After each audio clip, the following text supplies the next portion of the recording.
Discover a comprehensive video guide featuring step-by-step instructions, special techniques, and expert hacks for stratifying and rapidly germinating grocery-bought almonds at home.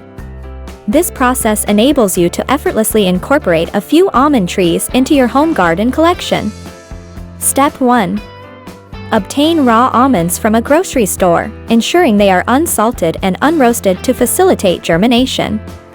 Submerge these almonds in water and allow them to soak for a period of 48 hours. Step 2.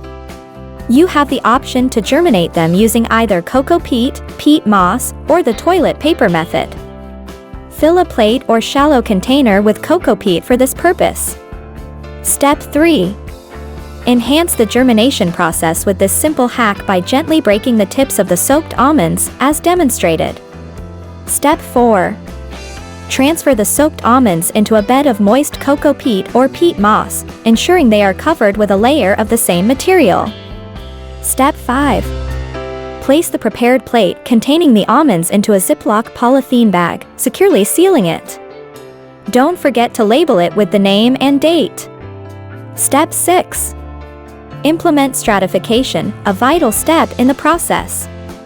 This involves treating the seeds to mimic the natural conditions necessary for germination.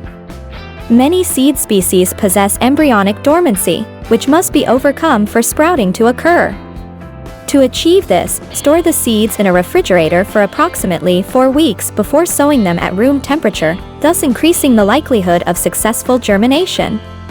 Now, it's time to observe the results of your efforts. After 30 days have passed, check for signs of rooting.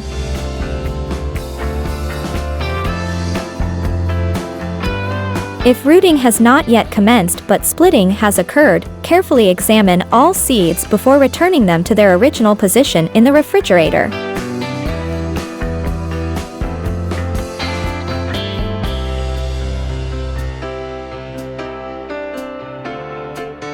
Fast forward to 50 days later, and you'll notice that the seeds have indeed germinated, with roots successfully formed. Once you confirm the presence of roots, it's time to transfer the seedlings into a seed starting mix comprised of a combination of cocoa peat or peat moss along with perlite or vermiculite in a 1:1 ratio. Avoid using garden soil until the young seedlings have fully emerged. Ensure they receive adequate watering once daily and maintain a cool environment to support their continued development. Please do try this at home. Give a thumbs up to the video, share it with your friends, and comment below with your feedback and queries. Consider subscribing if you are new to the channel. Happy gardening!